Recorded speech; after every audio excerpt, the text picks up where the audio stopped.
Welcome back to Elite Broker. I'm your host for today, Annie Kane, joined by a Sydney-based broker here in the North Sydney studio in the form of Aaron Christie-David, the broker director of Atelier Wealth. Nowadays, I mean, when you first started the brokerage 9 years ago with Bernadette, your wife, you kind of had, it was just really the two of you. And then since then, you've kind of grown the team, you've moved, you've done loads of different things. And I always think it's so interesting seeing how brokerages progress over the years. And so many brokers, particularly new ones just starting out, you know, you kind of go, I want to be hitting these numbers. I want to be doing this. I want to be maybe focusing on this area and growing my business. But then actually getting into the practical side of it and doing it, you can kind of sometimes forget, I think, where you wanted to go and what you wanted to do. Yep. Can you walk me through what your brokerage looks like now and maybe how that differs from where you thought it was going to go? Yeah, there's no doubt there's been a few iterations in our business. Started out with myself and Bernie. We brought in her brother, Damien. And from that point on, we kind of just went hammer and tong, grew. And at that point, I think you're just starting to stack loans in. It's almost like, in a very crude way, it's a conveyor belt. Just get as much as you can in. And then we started to get niches and go, okay, there's first home buyer niches that we can talk to. There's the refinance market that we can talk to. And then there's the investor market. And I think naturally we had a gravitation towards investors. We worked very close with buyers agents. We were investing. And I think from that point on, we've really found a rhythm in our feet and a niche as well. From that point on, you grow. And I think hiring is still a dark art. I think that's, even when I speak to brokers, been around for a very, very long time, they still have problems with recruitment or onboarding and offboarding as well. I think I've learned to accept that that's par for the course. And if you want to go far, go together and try and get the right team on board. But we still will get it wrong. So I don't expect perfection in that sense. But as long as we make progress with our team, and I'd say the team that we've got are excellent. People ask me about our culture. I said, look, we'll just go through walls for each other. And that's all I can ask. I'll go through walls for them. They'll go through walls for me. And there's a level of respect that comes with that as well. So I think for me, when I look back on our journey, loans are loans. So that hasn't changed at all. What's really changed is that ability to grow with team. Broking is a team sport. I say this to my team all the time, like, I have a bad day. I'm human like everyone else. I have wins, I have losses. But I can come out and just go, that didn't go well. Got my butt kicked. And they're like, don't worry about it, move on. And I think that ability to pick you up, where it was when you see new brokers or brokers that are solo, geez, man, there's no like pressure valve that you can release. You just sit and percolate on that. And Bernie will talk about that roller coaster when I was at the start, just going, the highs are highs and the lows are lows, and you can get really stuck in those lows. So for new brokers, I say have some company, whether that's you sit in another broker's office or you join forces with a few other solo other brokers and you sit in a WeWork, for example, as well. But a little bit of comfort together is so much better than trying to do this individually and being stuck with your phone at home with no support system in place. Yeah. And it's funny, I think like that's such a good piece of advice. And not everyone, as you say, can join a brokerage. They might want to build their own broker, but having that proximity to somebody else, so whether that's working in a shared space or maybe even just connecting with someone once a week to talk about what you're up to, because it can be really easy to not see the wood for the trees. You know, you don't know what you're missing. You're very lonely. You can be stuck in a rut and not know how to move past it. So having someone around you to bounce ideas from so beneficial. And that's why, you know, we love seeing, you know, brokers at our events, whether that's industry events or the advisors events or just out and about. We love like having people come, take some time, talk to other brokers and be like, hey, just pick their brain and see what they're up to. And of course, listening to the Elite Broker podcast to find out what people are doing in their businesses. But nowadays, I think when I look at Atelier Wealth, you're really kind of filling that niche of property investment and really like wealth creation as well. So talking to investors on how they're actually building portfolios. You mentioned about working very closely with buyers agents there. And this is something that we're talking about at the new Broker Academy this year, looking at referral partnerships and building referral networks and how you can actually, I think, create ones that last a long time, but also are beneficial for both parties. So when you look at working with buyers agents, for example, what do you look for in a referral partner and how do you show your value to your referral partners? Yeah, like any business, we're looking for integrity, values match, for example, as well. Yeah, I think what we value is like loose lips will sink ships. And when they talk bad about clients, they I don't know, and buyers agents will test us going, where are other buyers agents buying? We say, look, we're under non-disclosure, for example. They respect that. So there has to be a symbiotic relationship. I think the big thing for us was we were referring out a lot to buyers agents. They appreciate that because most brokers are going, feed me leads. And we're just like feeding them business. So some of our BAs, we've fed them a lot of business. Now, I don't track that. We don't have referral partnerships in place. All I know is that the ledger's slightly uneven, that we've fed them a lot of business, and they almost had that law of reciprocity where they start to send business back to us and we're getting a feel for each other. We can solve the problems that they've got. So buyers, agents, clients want to keep scaling portfolios. I can solve that. I can go, right, we're going to strip the equity, we're going to go here, we're going to go to these lenders, create a roadmap, for example, and the buyers, agents are loving it because we've unlocked that next level for their clients to scale the portfolio, which is what they've originally come to the BA for. Yeah. Same with an accountant. It's like, right, client wants to set up an SMSF. They want to go buy this many properties, for example. Here's what we're doing from a strategy perspective. Are you okay with that? And when we have this team harmony around the clients, your clients here, and then we've got the right professionals around them, it really, again, goes back to that team sport analogy where we're singing off the same hymn sheet. We're not trying to go one up the accountant, or we're not trying to go behind the financial plan. We're like, hey, mate, the client's at the center of this. We're trying to solve a problem together. What's your unique perspective and how we're going to solve this as well? So I feel like that's our X factor when we come to the table, just going, hey, mate, we've solved bigger problems here. We've got a can-do attitude. Give us a problem, we'll solve it. And we're not putting our biases in here. I think that's sometimes where I hear like clients come from other brokers where they're like, the broker said, nah, LMI is, you don't pay LMI, or you shouldn't be buying that investment property. We're here to enable, we're here to grow. And so when you have that ethos, you're going to attract other businesses that want to grow as well. And I think that's where we've probably hit some success. Yeah. And you talked there about, obviously looking at like how your referral partners, your buyer's agents are kind of working with you as well, like what you're getting back as well. But is that an important factor when you're actually establishing the first relationship? Do you go, I want to see this many clients back from you or anything like that? Do you have any kind of like firm quid pro quo kind of, I guess, contracts in place? No, we just went in going, we want the client to win, because if they're growing their portfolio, we're going to naturally ride their coattails. If the BA is doing really well, they're going to remember that we've been part of their journey and success. So I think for us, we've had that real, I call it the win-win-win mindset. So the client wins, we win, our referral partners win as well. And, rising tide will lift all ships. So from my perspective, we used to track referrals down. I was probably really fortunate that I used to be part of like one of the big BNI groups in Sydney. So I learnt this very early on in my career. I learned this ability to refer out, like look for opportunities. Hey, I haven't heard back from my accountant. Okay, great. Why not? They're a little bit sleeping at the wheel. Speak to this accountant, for example, and then you find the right partners and you can have better conversations when you're talking to prospective referral partners going, here's my ideal client, and we've niched down into this particular type of investor.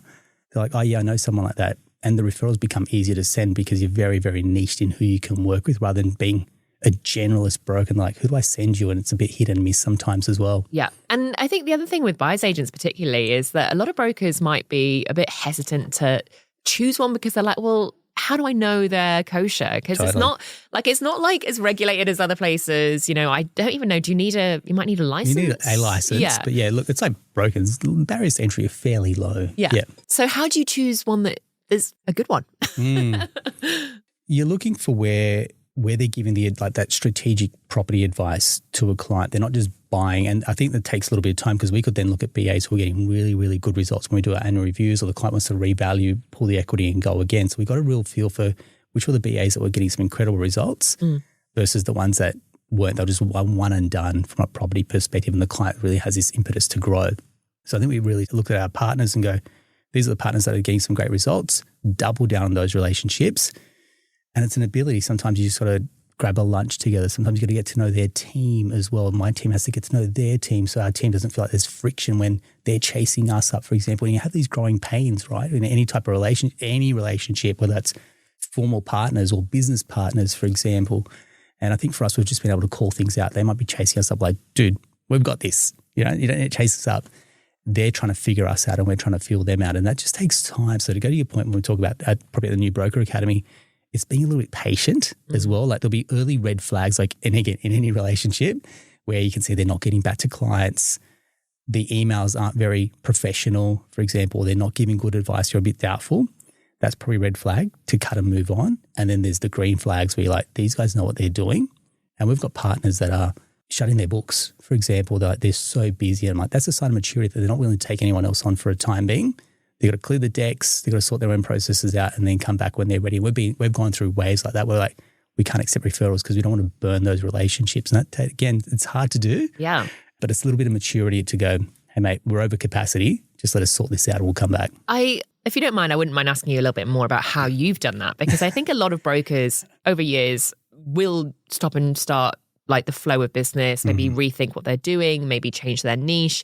We spoke to a couple of brokers for the Better Business Summit recently, and one broker, Melissa Gielnik, was talking about how she actually pretty much downsized her business for a few years. You know, she had like young kids and then kind of reignited and redeveloped it once the kids were a bit older, and she was like willing to kind of put back her concentration and able to put back her concentration full time into the job. So I think being able to scale up and scale down businesses at different times is really interesting. Yeah. And I just wonder how you guys did it. Like, how long were you scaled down for? What did that look like? And then how did you and why did you ramp back up again? It's a season in business, Annie. And I think we spoke about, like, Bernie and I run the business together, husband and wife, 2 small babies. Then we had COVID, for example. And I was working like a demon. And I think it's what I call the success tax. We paid the success tax in our relationship.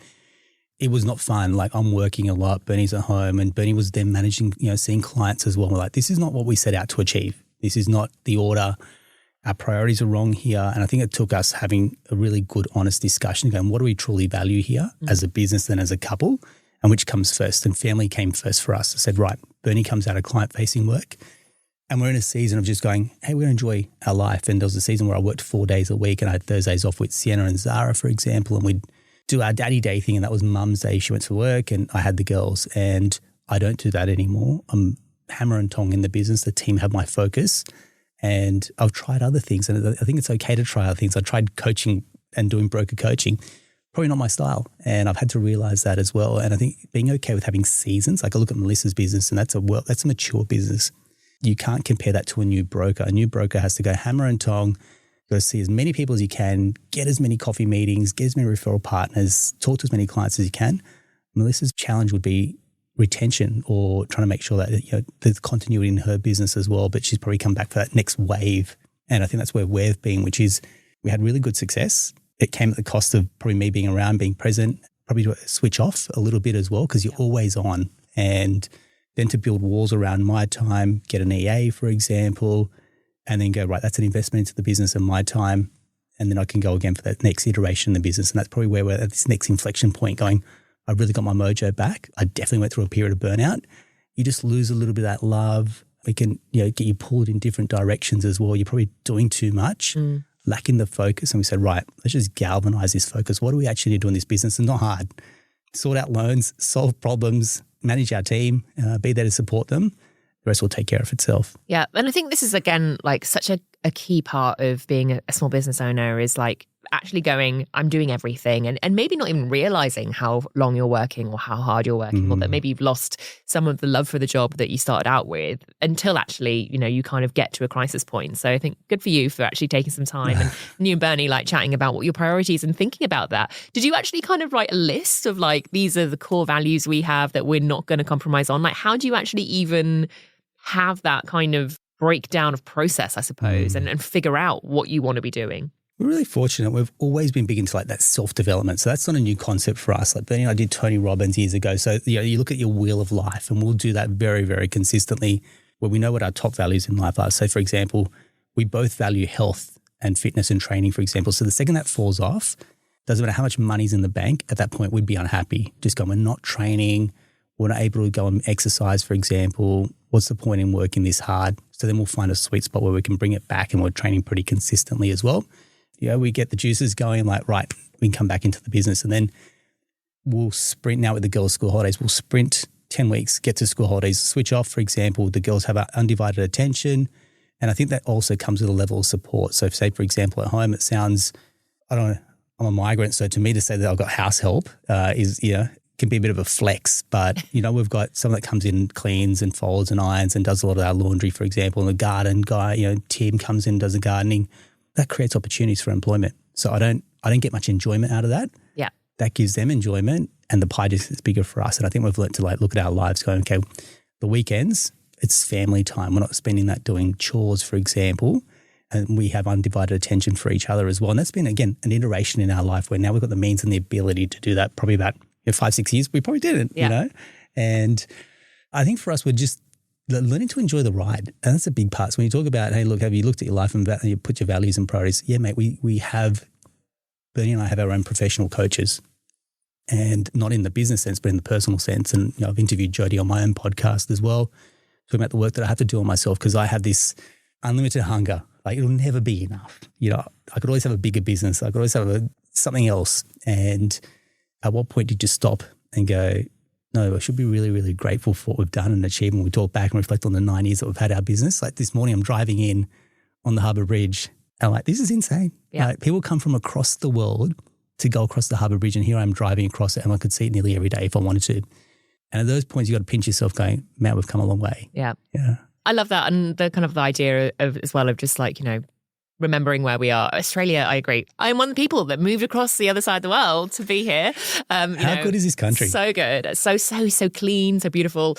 I love Australia, obviously. But I think having like that kind of space to be able to think about what you're doing, what you're wanting, what's important to you, and then building a business that doesn't compromise on those things can be really challenging. So having that kind of time to actually think about it. You mentioned there about having professional coaches. Do you and Bernie have different ones? Absolutely. Yeah. So how did you choose one? Why bring one in the first place? I feel it's the only really way to move the needle. Like I know technically what I need to do in my business, and we've had business coaches, and I think it got us this far with the business. Not that we know everything in business, but it got us to this point where I think we're pretty comfortable. But where we really want to see movement is probably inwardly and being the best version of ourselves. And if we can come to the table as the best version of ourselves, our relationships are going to prosper off the back of that, and our girls are going to have really, really good role models. I think that's probably where put a big mirror against Bernie and I, going, our identities have changed. That we would double income, no kids, could do whatever we wanted, and now we've got 2 girls. And I always come back to this saying, you can't be what you can't see. And if we want our girls to grow up as resilient, if we want our girls to grow up as confident, if we want our girls to grow up thinking that you can do anything, we've got to show them that. We've got to model that behavior as well. It's like how we talk to each other, how we talk to ourselves, for example, internal chatter, how we treat each other, because you can come home and you can be burnt out from it. I'll tell you now, Annie, no one ever told me that if you stacked that many calls into a week of new inquiries and your diary is jam-packed, you couldn't come home and read a story to your kids. Like I literally could not talk. My voice was gone. I had no energy. I was like, this isn't right. Like again, the leftovers of me as well. So, okay, how do I build walls? Okay, don't take meetings after 3 o'clock on a Friday, no meetings on a Thursday, and just reverse engineering my life to go, okay, I can work hard and I can play hard as well. And again, I talk about success tax. That's one version of that. For example, I talk to brokers where their relationship's fallen over. They've gone all in on the business, and Bernie's been very, very good at that and telling me, going, the awards mean nothing. With all due respect, like we can't eat it. The awards mean nothing if we don't have a strong relationship and we're not there to model that good behavior for the girls. And I think that's probably to me, that's probably been that little uppercut that I needed sometimes to go, what are my true values and priorities here? Yeah. That I can still be the best version in business, but also be the best version of me at home. Yeah. And I think we've talked actually a lot so far, not really about broking, just about kind of life but I think being a business owner and what it is. And so much of what we do here on The Advisor, I think, is really about obviously championing brokers who are at the top of their game and doing amazing things and making sure it's not at a cost. And, 100%. We do like Wellness Wednesdays on social media just to have a little reminder to be like, what are you doing for you? Make sure you kind of look after yourself. So we always ask the question, what do brokers do to unwind and de-stress? And that's partly to be like a little weekly reminder for people to actually do it. But also because I'm just massively curious and want to know what people do for their hobbies and like to unwind, because even for myself, it's good advice. It's a good reminder. What do you guys do to take your mind off things, to unwind, to de-stress? Kids are a very good chance to take your mind off things, because when they're with you, they want you. And I think that's probably that's been great for us. Look, personally, I love to train. So for me, that's non-negotiable. I usually get up early mornings, go to the gym. Not crazy. I'm usually in the gym by about 6, come home, breakfast with the girls. We invested heavily into our well-being. So last year we bought a sauna and an ice bath for home as well. And that's something that we do. I can jump in the sauna at say 8 o'clock at night, 9 o'clock at night, and have some quiet time to myself as well. So put the girls down, be around. I can have some quiet time, and Bernie can go off and do her own thing as well.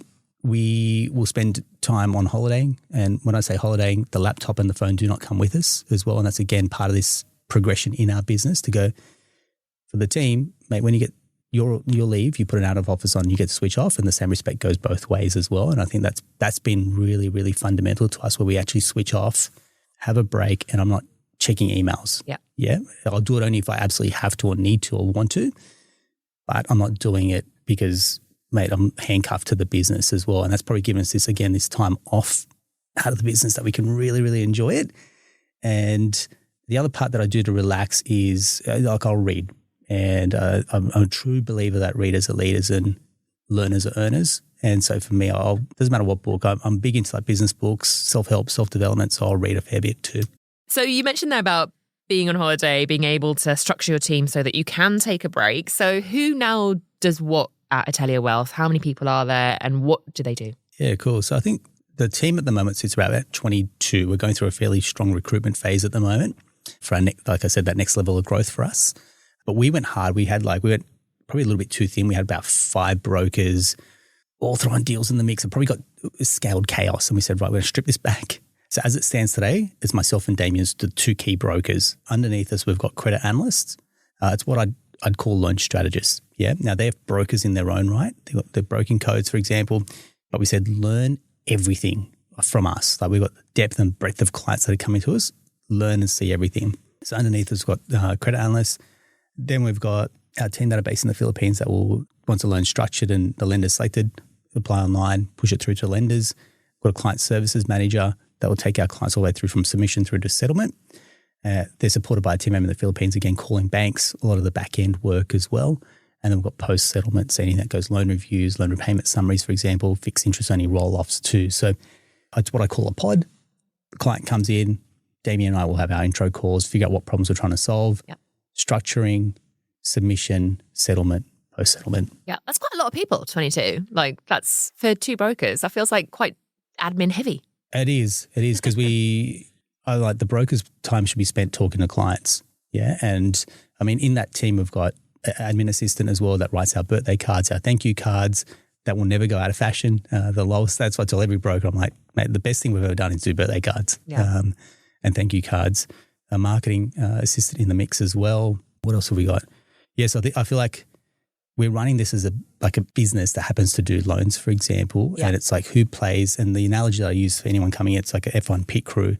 The left tire guy just changes the left tires. The right tire guy changes that tire, for example. And you get really, really good at your specialization in our team, know that part and be able to hand it across. Yeah, I think there's actually 22 people in a F1 pit crew as well. There we go. So, yeah. I have to fact check that. I'll double check, but I'm pretty sure it's around that number. And when you look at then the volume of business you're doing, like how many loans do you reckon you write a year? Oh, I wouldn't know the number. I'd say like we're probably on track. We do somewhere like 350, for example, mil. I don't get attached to that number. I just know that and that number's light because I took a good chunk of last year off, for example. So for me, now that I'm back on, Bernie and I actually just going through our budget to reset for the next financial year, putting really clear targets, KPIs for all our team members as well. And again, this is me not working insane hours. Yeah. Or Damien, for example, it's like, hey, there's core hours, for example, and we want to get home and still have a good life as well. And so trying to get that balance back, we need more hours in the day, and the only way we can have more hours in the day is by having more team. Yeah. That's the equation. Yeah. And that's, again, like sounds like I'm sure many people listening to this will be very envious of being like, oh, I want my business to get there too. And I'd love to be able to have some time off. I'll tell you what, Annie, like I open my doors to anyone that's willing to come in, and I've been really fortunate that when I reached out to say like a Jeremy Fisher or Daniel O'Brien, they said, as long as you can get here, I'll show you everything you want to know. They literally showed me everything. And I think that attitude of being such an open book, I would happily, and I do open my doors to anyone that wants to come in. You just got to come down the coast for where we are. Yeah. And I'll show you everything that we do. There's no secrets that I'm going to hold on to, sit on. Mate, take it, get your business to be bigger and better, and we'll all win off the back of it. Yeah. It's funny that you said, you took some downtime last year because you actually also released a book last year. Yes. You've been ramping up your podcast. So you kind of say you took some time out, but not really. Doing other things.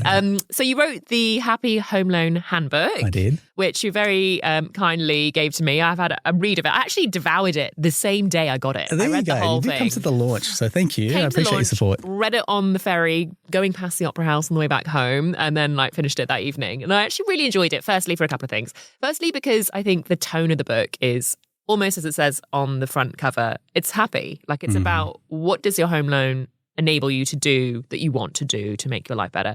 But also I think that it sounds like you. It sounds approachable, which I think is also really great to see when you can hear someone's voice through their writing, which obviously as a journalist, my whole thing.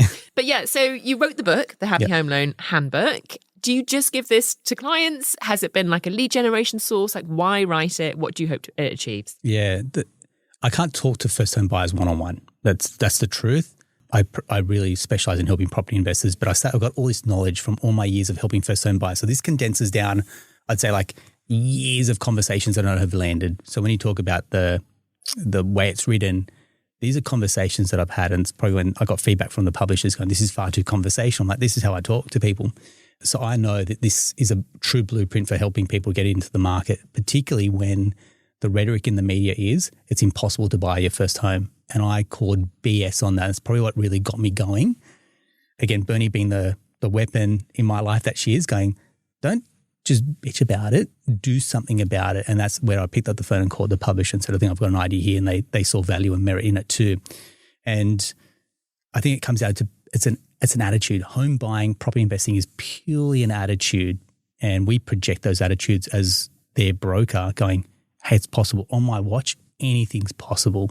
We'll find a way to do it. And so this is my gift to first home buyers, because I can't deal with you one-on-one, but here's a way to get you. And first home buyers, when they get me one-on-one, I'm like this, the conversation's a bit too fast for them to stop and absorb it. Yeah. So if you can read it, absorb it, the questions just get better when they come back through to us going, oh, you mentioned about LMI, for example, you mentioned about this. Okay, tell us a little bit more. And so it raises the bar on the conversations that we're having, rather than does it come with an offset account, for example. And I think that's changed that conversation, that paradigm that we're having with clients going, the ethos is how incredibly rewarding and what an achievement is to buy your own home in Australia. What an achievement. Like, that's not lost on me. And when politicians are talking about, hey, we're going to do something to solve the housing crisis, you know what? Brokers are doing that. Love that so much. And do you find now that people are approaching you and being like, hey, I read the book, can you please be my broker? And especially if you're not doing first home buyer loans, or not specializing in it at least, do you hand that over to Damien, or do you kind of are you segregating it, the client base out that way? If they go in and book through the website, that first home buyer calls go exclusively to Damien. Yeah.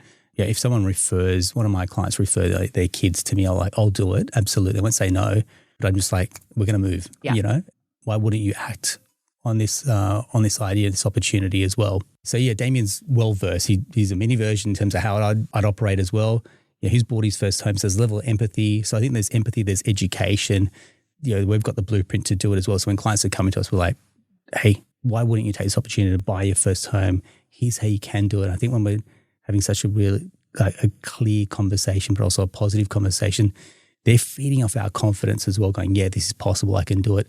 While everyone else in their circle is just going, woe is me, we'll never buy a home. They're going, mate, let's buy you first, and then we'll get you buy another property after that as well. Yeah. And now you also have a podcast as well that you do. It specializes in property investment. Yes. I've actually listened to a couple of those episodes too.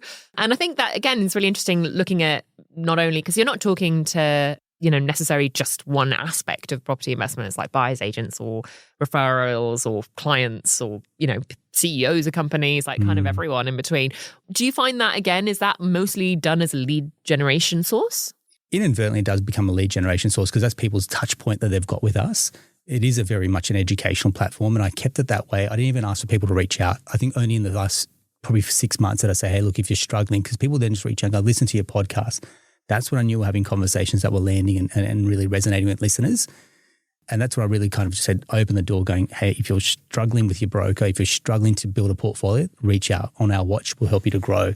And that probably, because I just gave so much content, it didn't feel like a salesy funnel, like put your email address in here and then we'll just put you through a click funnel, for example. We'll just give you content.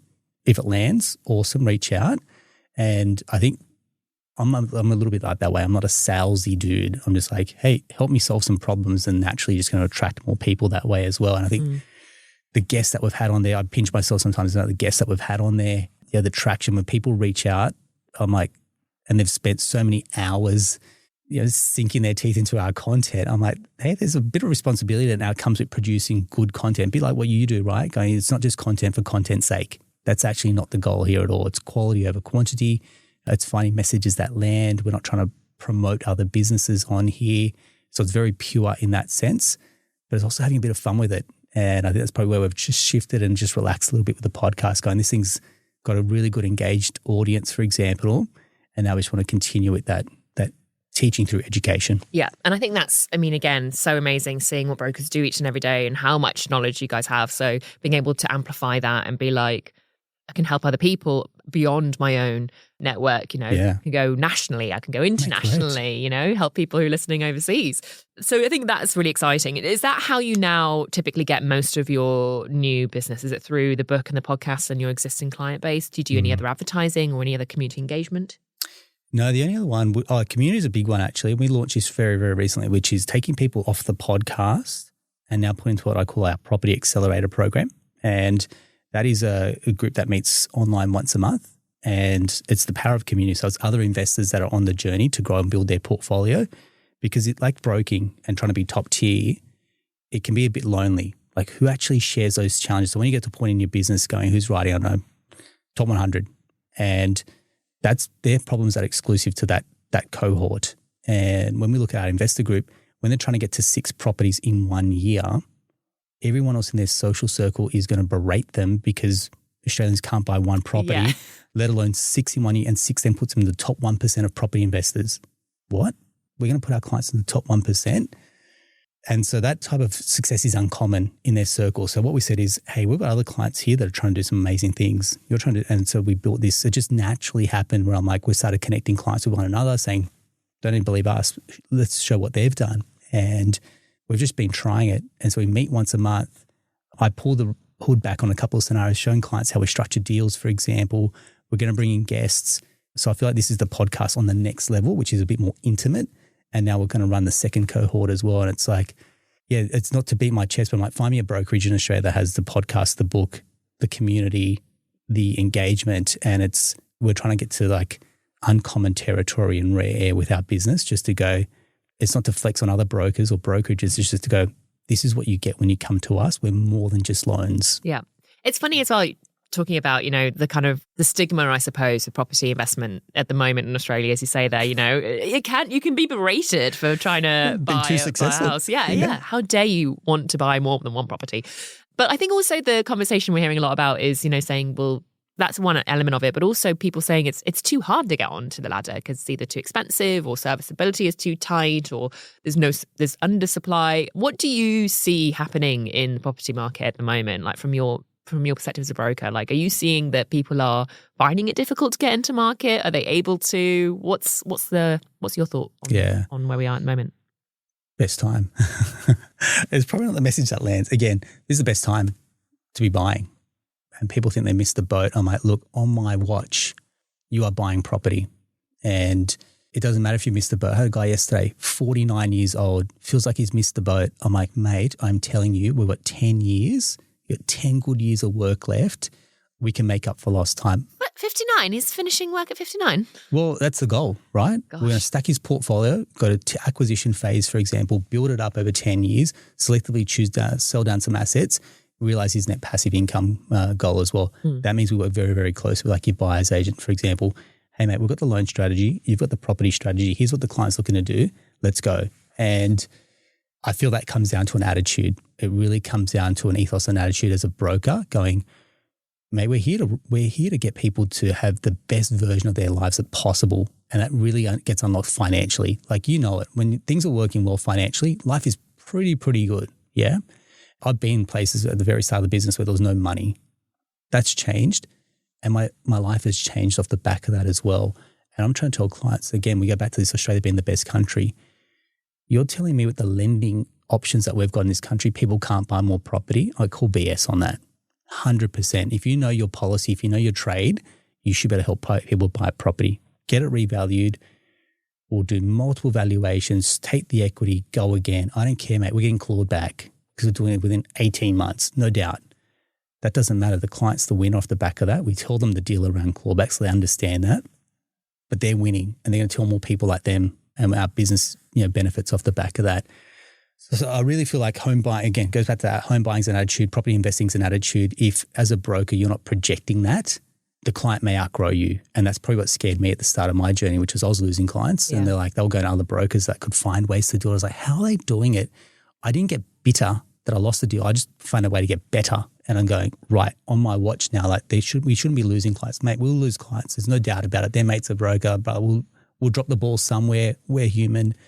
But on the whole, I generally say our team are problem solvers and loan strategists. And that's the identity that we've given our team and ourselves. So when people come on our watch, mate, we've got to find ways to scale portfolios. Yeah, love that. Get better, not bitter. And then when you think about, this election we just had on 3rd of May, all really focused about housing. We knew it was going to be an election about housing. They've been talking about it for ages. We've been talking about it, obviously, on The Advisor and for years after the boom of 2022. 2022. So kind of looking at, what is it that's going to be made available to buyers, whether that's first home buyers or property investors? What were your thoughts on the different measures? So let's say, the coalition had the mortgage tax deductibility scheme. There was the 50,000K for super. Greens wanted to get rid of negative gearing. The Labour Party was saying, we'll remove the caps for the home guarantee schemes. What did you think about all the policies? Do you think they were good, bad, net good? Who were your faves? Who were your least faves? Why? I think they're all great ideas in the sense that, they're obviously throwing political carrots out there and dangling that, and it's not going to appeal to everyone. But it does something. It gives some people some hope. Yeah. So where I've got the issue with the caps, or when they had the caps, was it ruled some people out. Why are we putting caps for first home buyers? If they've got the ability to get in the market, regardless of income, give them the opportunity to get in, give them the stamp duty exemptions, whatever we can do to help people get in, because that's the biggest challenge. First home buyers generally have a deposit challenge. Otherwise, we're saying go back to the bank and mum and dad, and that creates an uneven playing field. So from my perspective, all policies that they throw out there are good. At this stage, they're ideas. They've got to get enacted. They've got to get rolled out. So that's the part where I say to people, if you're waiting for the government to help you, I think that's a very poor strategy. I think when you've handballed your problems to the government to solve, you're not taking responsibility in your own life. And again, that can be a polarizing message, but it gets cut through in the sense that it's going, hey, don't wait. Go and buy what you can, when you can, where you can, for example, at a time that's right. And I genuinely feel for people that are waiting on the government for legs up or doors to open, because, man, the only person that can control the destiny of future is yourself. Like when brokers were complaining about clawbacks, I'm like, you know what? I provision for clawback. I budget for it. With all due respect, the MFAA and FBAA, their role isn't to see the end of clawback. That's not the only thing they're working on. Just like the federal government, the only thing they're working on is housing affordability. No, mate, they've got a country to run. Trade tariffs with Trump, for example. Defense, how much billions with a B they're spending on defense, billions. And we're worried about trying to get your one home in, whatever suburb it is. It's like, mate, Australia's got bigger problems to solve than just one problem for households. Now I get it. Housing's, one of those big political handballs, but man, take the control back, put the onus on your back to get your problem solved. And I think when I tell that to clients, I think it takes a little while for that sting to come out of that message. But on my watch, we should be able to find ways, whether that's through a scheme or a grant or a stamp duty, whatever it is. Or if it's, hey, mate, suck it up and pay the LMI and get in. You know what? Housing growth at 8-10% a year and LMI's 2%, mate, you've made it back within 4 months, 3 months. And they're like, okay, fair enough. Yeah. I think that's a good one. And no one likes to be told, just do something about it.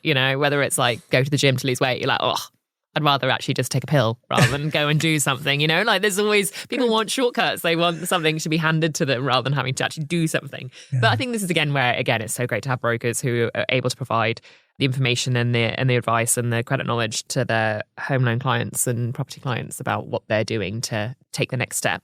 So, Aaron, you mentioned about all the things you've been doing. You've got this renewed verve and vigour. You recently went around the country with the FBAA. Yes. You were speaking. I didn't actually manage to see any of your speaking sessions, but I did see a lot of it on social media. So I feel like I was there. Totally. What were you talking about? And is that something now that you kind of want to be doing more of, like the speaking circuit? Look, I love giving back purely because this industry has given me so much. So I feel like I've got a responsibility to give back. So when, for example, I joined the New Broker Academy years ago, right? I was like, any opportunity that I can share my wisdom and knowledge and experience, I'll give it away because I want to see people do well. Going around the country, particularly when I travel with Christian Stevens and Reedham side, for example, I've got to hang around some people that are doing some pretty good stuff in the industry. And in my business, I can be the smartest dude in the room, right? Whereas hanging out with them, for example, what are you guys doing there? What's that, for example? And I learned a lot. And then as I went around the country speaking to a lot of brokers, something that really dawned on me is I probably shouldn't be up on this stage, in the sense that I've been broking for less than 10 years, or thereabouts, first generation migrant. How does this stuff happen? And I think at that point, that's where I was speaking to you before we jumped in here. That's probably where I got my mojo back. And, my younger brother, Sean, a lot of people know my little brother for having restaurants across Sydney and what he does there as well, like really impactful restaurants and hospitality. And with the work that he does with refugees, again, it's probably given me this uppercut to go, geez, man, what a country we live in. And within 10 years of me being in this industry, I can put myself in the, top 1% of income earners, top 1% of this industry, top 1% of property investors, top one. And I'm like, what? You can do that within 10 years? So my message that I was saying is, how do you unleash this potential that you have within you and your brokerage, which then feeds your team, feeds your clients, for example. I really spoke about unlocking that power, that you are your best asset, for example. Don't invest in shares, invest in yourself. And I shared with brokers, here's how we've done it in our business. For example, growth comes from discomfort, and a bit more in like the structure of our team. But really the big message that brokers should have got from that is, hey mate, if you're turning up and spending this time in a PD day, why are you wasting it? Why aren't you writing notes, for example? Why aren't you making the most of this? And what they call it, shelf help, where you can just pick books off and not actually absorb it and do anything with that information. That's a tragedy. Like execution is where this game is won and lost. And I probably can be fairly direct. And that's probably why I don't work in coaching, because I'm like so direct to the point that I'm like, come on, mate, like do it today. And I'd say there was a handful of brokers that would send me messages going within the first 24 hours, hey, mate, I've done this. I was like, you're going places. And I really give massive kudos to the FBA for organising. That's the first time they've sold out every event across the country. The engagement was incredible. The other boys, the content was, again, just giving away all our secrets. Again, we don't want secrets. We want people to do really, really well. There was no commercial benefit off the back of that for us. And it was just a really pure message to go, come on, I think we're all capable of more. Yeah, I love that. And if you haven't already listened to the podcast we did with Christian and Redom at the beginning of the year when they did Flint 2.0, then we'll leave that in the show notes below, as well as actually the ones with Jeremy Fisher and Daniel O'Brien you mentioned earlier too. There you go. Haven't talked to Daniel in a while. Probably should revisit some of those too. Good dudes. So looking forward then, what's your plan for the brokerage and where you want to do? Like 2025, we're already almost halfway through the year. Yeah. Can't believe that. What are your plans for next 6 months, next financial year? Yeah, to me, there's probably about 4 key projects that we've got on the go at the moment. One is our marketing. So our podcast, our assets, for example, is now doubling down on that. We know it's landing 80-20 rule. We know the 20% that's absolutely going gangbusters. Let's double down on that. YouTube's probably our next big frontier. I think that's real estate that we haven't mined enough as well. So we'll go hammer and tong on our marketing. The next one's around team. So I've been very much strong in recruitment. Our team will look very different at the end of the year. We're adding some really key seats, for example. Brokers or back office support? No, support with a view that we can nurture talent. I've spoken very openly about probably one of the Achilles heels of our industry is talent. And so we've got like a real strong pathway program. So getting analysts to come in, become loan strategists with a view that if they do want to move into broking, they've got that. I want them to be strong brokers. I don't want them to be mediocre. So sit, shadow, listen to all my calls, take my notes, do the strategies, present it back to the client, run them through the settlement so you know all the kinks that happen along the way at different banks. And that's where really we're developing our team. So it's going to take me more into that leadership while still kind of the reins with clients as well. So it'll really challenge me. AI is a big one for us. Bernie's running AI, a lot of our projects, integrations. I can't believe it, how much data entry still happens in 2025. I don't make that the bank's problem. That's our problem to solve, for example. Just like people complain about being on hold for 2 hours with the bank, that's not their problem to solve. That's our problem. Then get someone else that can do it on a lower hourly rate, for example. Or maybe soon AI will be able to do it for you. 100%. Or just run 3 or 4 phones, for example, and just have them on hold. Yeah. So you got to think a little bit differently, solve your own problems. And I tell that to the team. Don't let someone else solve those problems. Put it with us. You get paid more to be a problem solver. And the last one's around our HQ, so our office. So our premises at the moment is okay. It's not a high performance environment. So we're investing very, very heavily into our new office. We're building a podcast studio for content. That's a great partnership opportunity with a really key real estate agent down in the Illawarra as well. And I think for us, we're not looking for street frontage for leads. We're looking for a high performance environment for our team to come in and do their best work as well. Yeah, love that. Love that. And you want to have an office where people want to come as well, Oh, totally. I think that's probably environment dictates performance, Annie. And when I look at our current office, it's cute, it's tucked away. At one stage we were super casual. And I was like, no, this isn't us. This doesn't match with the brand. The brand is high performance. So of course, a little bit like fine dining in mortgage broking, for example. We want to serve that type of clientele. And this isn't the audio is not matching the video. Yeah. And I mentioned before that that was a white elephant for us where we bought this office. I wasn't going to move in. I retreated from the business a little bit, got my mojo back. And I was like, right, this is a sizable investment. For example, the fit out, everything that comes with it. Yeah. But that's something that I'm taking on. I'm not asking the team to do that. I'm taking this on. I'm laying the foundations for the team to go. When you come in, it's white line fever. And when you look at any sporting team that invests heavily into their training facility, they're going to get better results off the back of that as well. And our team very rarely work from home. Thursdays is the only work from home day. The conversations happen in the office together. The energy happens in the office together. The magic happens when we can hear one another as well. I'll speak openly about our team. No one says I'm confused or overwhelmed. That language has no place. We're not running an adult daycare center. You're all adults paid decent dollars to figure out real problems. Show up. And that has to happen from the top down. And I genuinely say that's where our team have really thrived, is just going, hey, mate, no problem's too big to solve. We can find ways. End of the day, it's mortgage broking. Like, it really can't be that hard. It just needs to be a bit resourceful. Yeah.